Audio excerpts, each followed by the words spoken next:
Brazil with in 2008, and she said, I'm taking a large group down to Brazil to see João.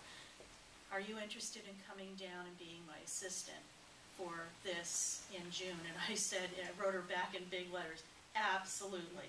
And at this time, I went back into corporate world the year before to take a corporate America job, which I hadn't been in corporate America for like 16 years.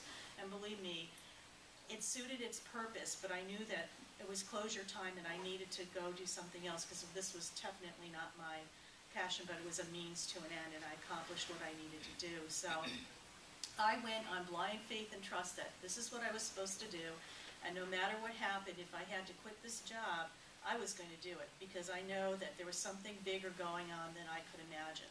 So I talked to my interim boss, who really didn't, her and I just butted heads all the time, and she basically said, no, I'm not going to give you the time off to do this. And I explained to her that this was, it was actually doing research, education and research on a topic that I'm very passionate about, through doctoral studies and stuff, and they still didn't take the bait. So I said, okay, fine, my last day will be June 3rd, I'm leaving June 4th, and I'm on my way. So everything really started lining up, but the caveat to what I'm about to tell you really makes this story twist a little differently, because a lot of times you really don't understand the bigger picture of what is really going on until, several weeks after everything's complete, when you sit down and you see how all the pieces lined up. At that time, my mother in May started becoming very ill. We didn't really know what was going on with her, and so what happened was she was in the hospital. In the back of my mind, I was thinking, oh God, please don't let her have pancreatic cancer, because her symptoms were really starting to sound like that. And when they did a CAT scan and it came back normal, there was no masses or anything, I was like, okay, we could deal with this. Well, things were not going well. They continued to get worse and worse and worse, and finally it got to the point, by the end of May, she got transferred to a different hospital, and they took her to surgery rather immediately, and this was on June 3rd. She had her surgery, and they opened her up and basically closed her and said she had inoperable pancreatic cancer. So I'm leaving to go to Brazil the next day, and I knew that that's where I needed to go because I felt like I could give her the most benefit for herself and help her the most by being down there in the environment that I was going to be down there. And so I was down there, and believe me, if anybody has gone through any big stressor like a death or anything, it really brings up the uglies in family dynamics, just so you're aware of. And it's just like, it's how you look at things and how you could step back and kind of see what everybody's deal is, why they're acting the way they are, and everybody thought, you should do this, you should do that, and it's just like, no, this is where I need to be. And, I felt like I really wasn't supported by them, but I was supported by the universe, and this is what I needed to do. So I go to Brazil, and I meet with all the new people who are coming in to see João, and it was just the most amazing experience that I had, just connecting with different people from all over the world with various health ailments. And during that time that I was there, I did some meditation, and this was the Monday after I got there. Something really told me to sit down and start writing. So I wrote out this poem, and it was a poem to my mother about love and how love is continuous and it never dies. And I'm thinking to myself, why am I writing this? It's like a eulogy, or like it's a crossing over thing. And little did I know that this would be an integral part of what was going to transpire over the next few days. That night, I have no problem sleeping anywhere at any time. I couldn't sleep because when I closed my eyes, there was so much white light in my room that it would just keep me up. So something was definitely going on, and I really wasn't sure what it was. And then the next day, on Tuesday, the same thing happened, but this time I had such bad cramps in my legs, and I realized when I tuned into it, it was my grandmother, my mom's mom, who was in my room, that passed away when I was 16. She had bad cramps in her legs, and that's how she was getting my attention. And I get a phone call the next morning, Wednesday, from my sister that, you know, she texts me, she said, your mom's in the ICU, something happened, she's on life support, and I'm thinking to myself, oh my God. So apparently what had happened that night, I was about an hour time difference, and at that time my mom had gotten up and she collapsed. And they got her back, put her in her bed, but then she started to deteriorate health-wise. So the sequence of events of when this was happening, it was like my mother and my grandmother were there with me. And then the next day, when my sister called, you know, she said that you know, this was going on. I said, okay, put the phone up to Mom's ears. Well, she can't, and her response was, she can't hear you. She's in a coma. I said, trust me, she could hear everything that I'm going to tell her. So please put the phone up to her ear. And so I got to say my goodbyes to my mother and, you know, thanked her for being my mother and for loving me and giving me the life that I had. But I also said, Mom, there's something else I want to read to you. And so I read that poem. And little did I know at that time that this was her crossing over poem. So that day at the Casa down in Brazil, where John of God is, there's a big meditation room where everybody goes. And the meditation room is really interesting because as you sit in meditation, you are getting healings just by being there, but also the people that walk through that come to see João, you're actually applying current to these people to take the exterior debris off their aura, so by the time they get up to the entity could see the pureness of the person. So it's really a dual purpose. So Josie had been very supportive, and she said, I want you to sit in current this afternoon, and that's where I stayed the afternoon, and it was the most incredible thing because my mother always wanted to go to Brazil, and she was there with me. It was the most amazing experience. And she got to go for free too. So what happened at about the time that actually she died, you know, they unplugged life support and stuff like that, was that her and I were on the other side, and what I could see in the distance, in the foreground and in the distance, first of all was her mother, my grandmother, who died when I was 16. I haven't seen her since age 16. There she was, welcoming her home. It was like the biggest party that I've ever seen. All this joy and love. And the next person was my mother's favorite Aunt Anne, who died in 1985, and she was about 90 at that time. She was there to welcome her. And the next person was my father's father, my mother's father-in-law. And I always knew that my mom had a special place in my grandfather's heart. My grandfather passed away when I was 4 years old. So, and he's really been, there's a special bond between him and I. He's probably one of the most prominent guides in my guide, what do you want to call it, access or whatever, but he usually is there when things get really tight and rough, and when he shows up, I know that there's going to be a real rough patch coming, but he's there to support. He was there, and he had this big, happy smile on his face, and then people were lined up 3 and 4 abreast as far into the distance as I could see. It was the most incredible thing. And so after that was over, it's like I had this most overwhelming feeling of peace. And, you know, it was just, it's surreal. If anybody has not had, you know, lost a mother or a father, it's just, you cannot describe that experience until you've been there, because it's just like, you just don't know what that really is like and what the whole, as far as I'm concerned, the whole depth of that, the experience. But what was really interesting is that a week after she had passed, down in Brazil we have these things called crystal beds, or crystal bath beds. And what they are, they're machines that are, they have crystals lined up, 7, that they aim at the different chakras. And they're kind of patterned with colors and stuff like that. And there's, you know, depending on what's going on with the person, the patterning thing just kind of takes over on its own. It's like the entities are doing something in another dimension. And for me, I always had very profound experiences under the crystal beds. That day in particular, my mother came to me and she was sitting on the bed and she said, I just want to thank you for helping me.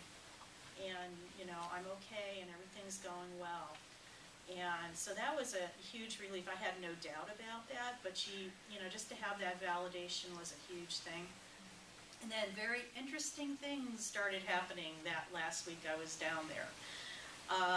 It was as if she had something to do with the next part of my journey here on Earth, but she had to be on the other side in order to assist me.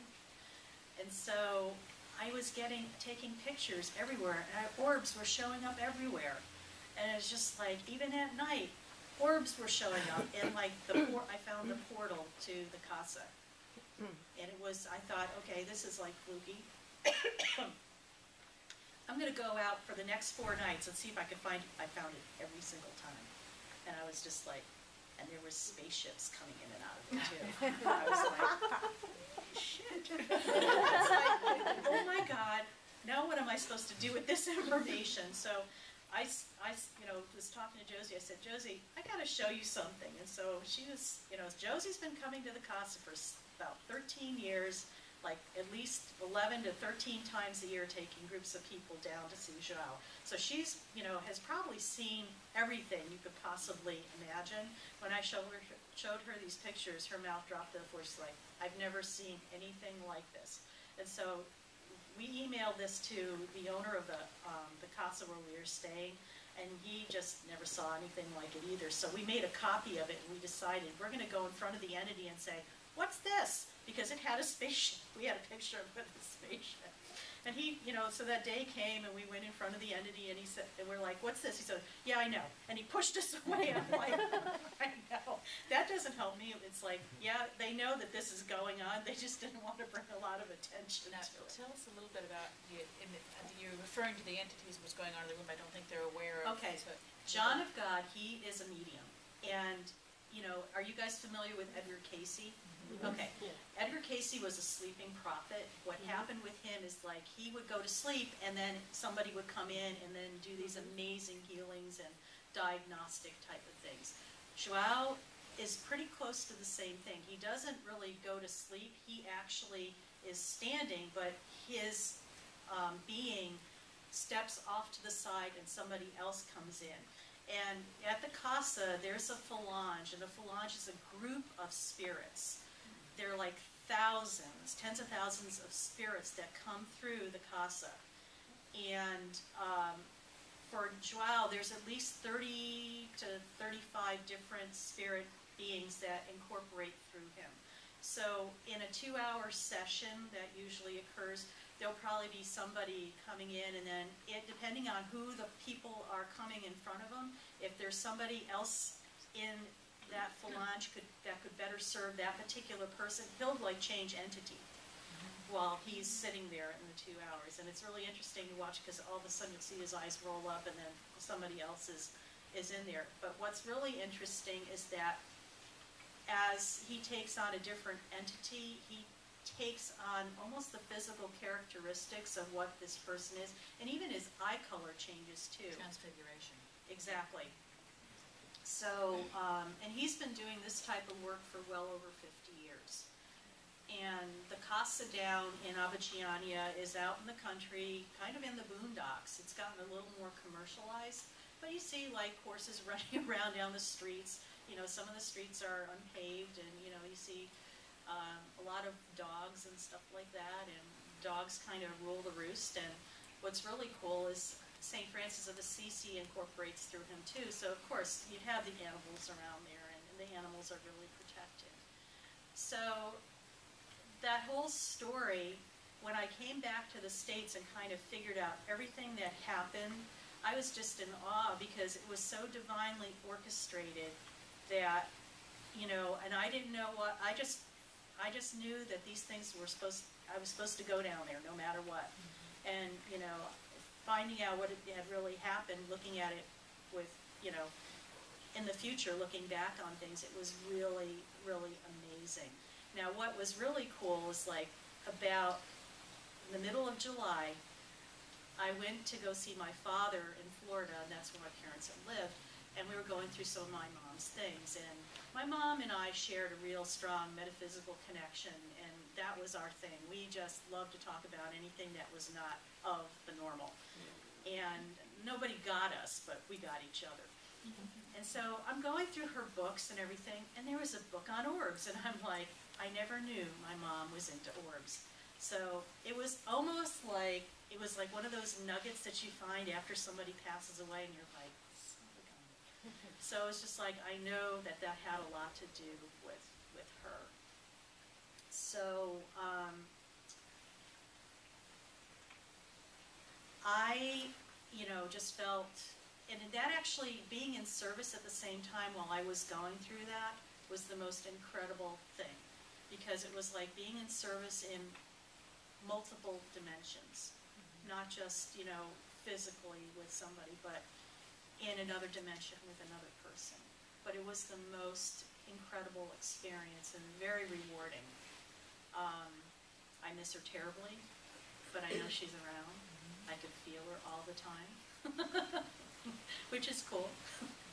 But, it's still going through the grieving process too. So, a little bit about the Casa and what happens down there. Healing happens everywhere, just know that. And by being at the Casa, yes, it gets potentiated because that's where the strongest energy is. Yet, if people decide, they make a commitment to do something, that's when the healing starts. And as we know, a lot of times, people take courses and, for personal growth, and it seems like once you hand over the money and make that commitment or decide you're going to do it, it's just like that process starts right that time instead of going into the class. As soon as you set the intention. Exactly. So, just know that you'll be thousands of miles away, and you can still start feeling things starting to move and shift. When you're there in that energy, it's more intense. You could really feel things. Do you have to be seen by Zhao directly to get the benefit of being there? Absolutely not, because it's happening in his presence, basically. You don't have to touch him or whatever, and the thing is that once you've been down there several times, it's like that energy never leaves you, too. It's like you could come back here to where you live, and it's still very part of who you are, and it's very easy to tap into. There is for people who are interested in visiting him, I strongly recommend going down there the first time with somebody who knows the lay of the land and so you get a real good experience. He also comes to the United States. As a matter of fact, he is going to be at the Omega Institute in New York State, Rhinebeck, New York, in the Adirondacks. He comes once a year, and it's usually the last week of September, beginning of October, and that's a pretty profound experience too. And also, there's like a satellite Casa now in Sedona, which is accessible on the weekends, like Saturday and Sunday. It's not open Monday, 7 days a week.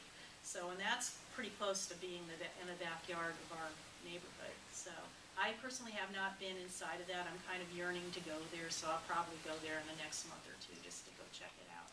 So you've been to the Casa twice? Twice, and I've been to Omega once. So, but it's very profound. I want to take questions. What do you guys want to know? How do you use this now here? Okay. How do I use this now here? What's interesting is that I hold healing circles once a month down in Encinitas out of my home.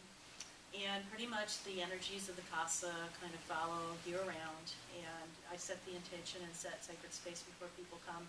And we sit in the energies of the Casa in my home and with the spirit beings from the other side of the white light, the highest evolved, and I invite the phalange that comes to the Casa down in John of God to be present too. And we usually do 2 meditations, and we sit in I wouldn't say silence because there's music in the background, but there's no guided imagery with that, and everybody has a very experiential experience. I also do private sessions with people where they sit on my massage, lay down on my massage table, and I sit in the room with them in meditation and allow I'm a channel for the energies to come through. Also, I do distant healing, so you don't need to be physically present to have the experience. And what's interesting, the further away you are, sometimes the more intense the experience, because like we know, time knows no, distance and time, there's no such thing, and it's a thought, and it's just there. And people have probably had this experience where you haven't spoke to somebody in a very long time. They live a long distance away, you think about them, and the next thing you know, the phone rings, and it's them. This is how it works. It's that simple. So I have clientele all over the world. Amazing healings have happened. Prior to my mom passing away, she forewent having to have another vascular procedure because we decided the night before she was going to have surgery to go and do a healing session on her, and it was about 11 o'clock her time and 8 o'clock my time, and I sat on my couch in my living room and she was in bed, and I went into meditation, connected the dots between the other side and where she was, and I was there with her too. I translocate a lot. I mean, I'm able to be in multiple places at the same time. And people are looking at me like, what is that?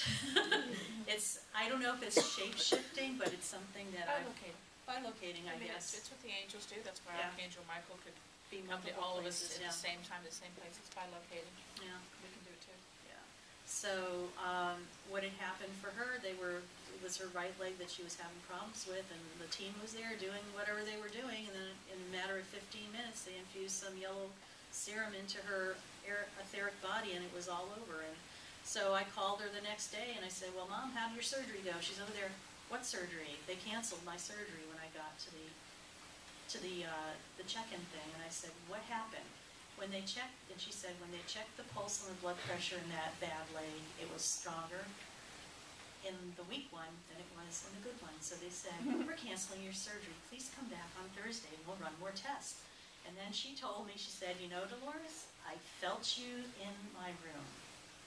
I felt this really strong pain in my right leg, and then I went to sleep. And I was like, okay. So Thursday kind of comes, and I called her back and said, so what, how are your tests? And she said, well, where I had the previous surgery like a year and a half ago, it was completely blocked off, but around it was a new circulatory system. So they said, we don't need to do anything. So I just sat there and with my mouth to the ground, and I was like, oh my God, what just happened here? Because I knew that something had happened. I knew that I was part of it, but it was almost like it was being channeled through, and I was just the vessel for it to happen. So that's a lot of what happens right now. And on a side note, what I actually do in current life as a nurse practitioner is that I do assist in surgery in Western medicine. So I'm not really surprised, but I am, because I knew stuff was happening on another dimension. But to get see the whole picture of everything now, it really makes a lot of sense. So when a patient comes in for surgery now, it's just like, okay, we are working with the physical thing, but yet there's another layer that's in the invisible that I get privy to see because, of what's happening. And so there's other things going on, removing blocks in your energy field that they're doing in another dimension. But they're also assisting the surgeons and everybody else in the room, too, to make this a real, I want to say, sacred procedure. So, anybody else have a question? Would you be willing to do a healing circle here I this would, morning? well, Is there time? I don't know. Is there time to do a healing circle? Well, we do one after the meditation anyway, so how would, just tell me how we can incorporate that. Normally, we go around with little mirroring crystals, so what would you do? Well, what we would do is we would play some music, and I would breathe you down, but also you would probably be sitting in, listening to music and having an experience. And then we'll talk a little bit after, but it would probably be about a 20-minute process. Everybody Is that, game? is everybody Yeah. willing to Yes, do I that? said, Yeah. Okay. nothing but nodding heads. Okay, cool, I'd be glad to do that for you. Great. So anyway, yes. Why do you think with distance the healing intensifies?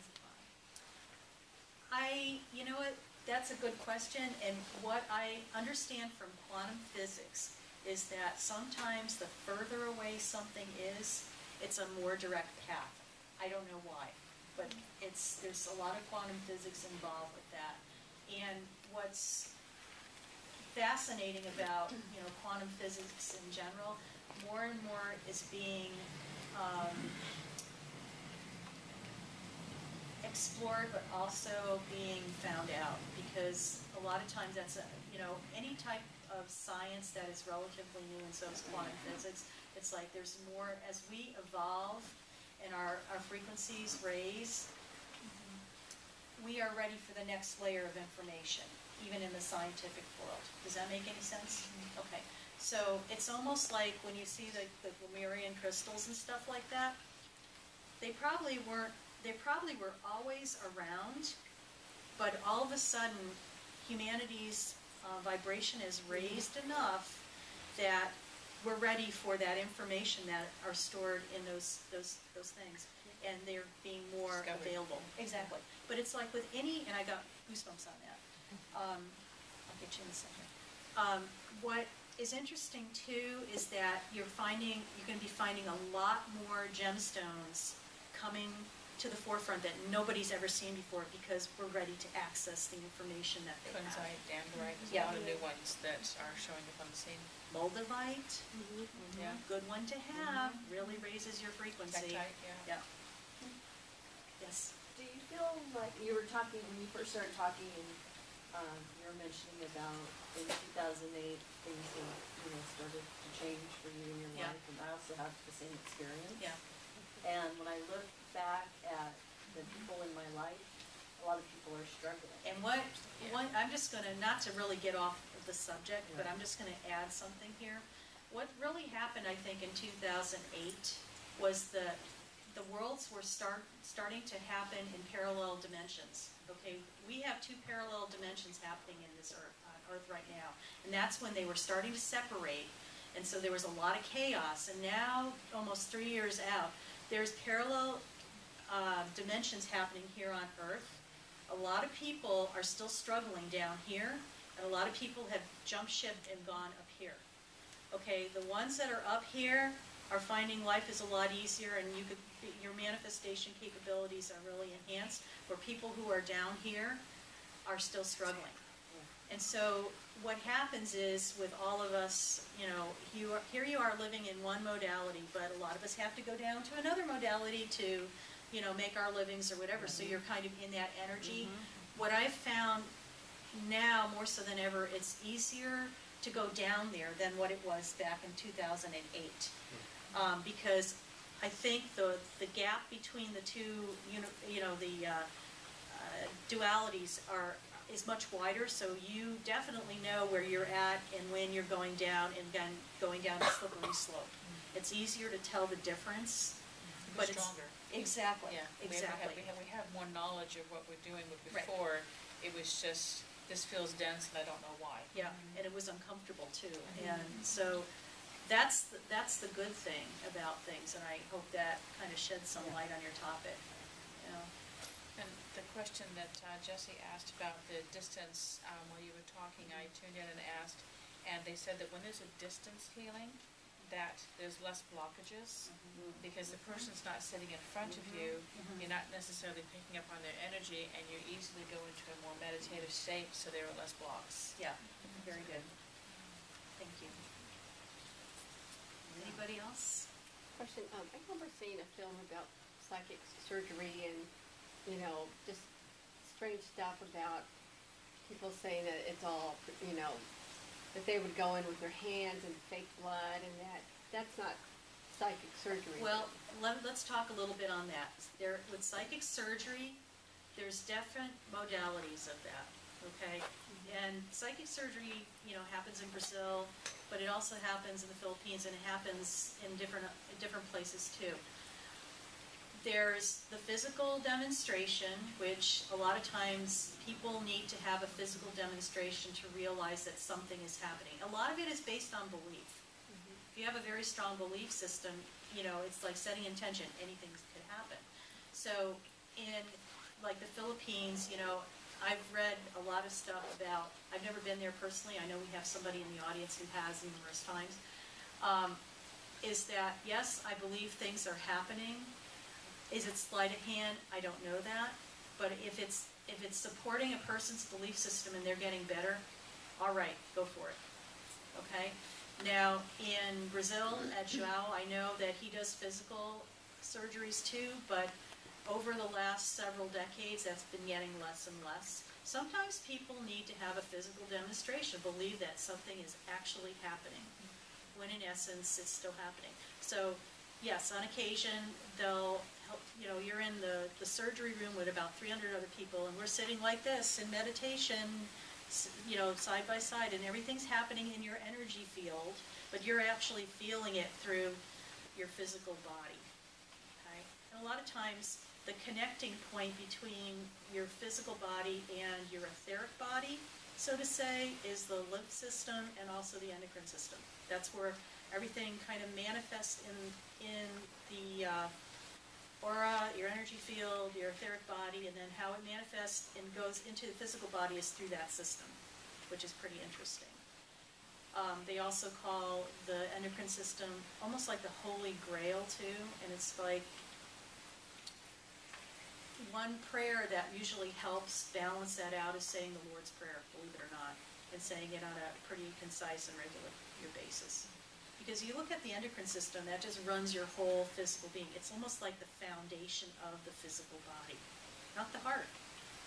Imagine that, huh?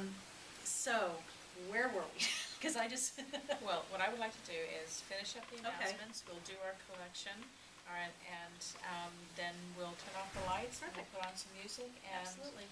you get to do the group healing today. Great. But I'll do a little, do you want to do the Absolutely. meditation to take me to, or do you want me to? I think you should. Okay. So, Adam will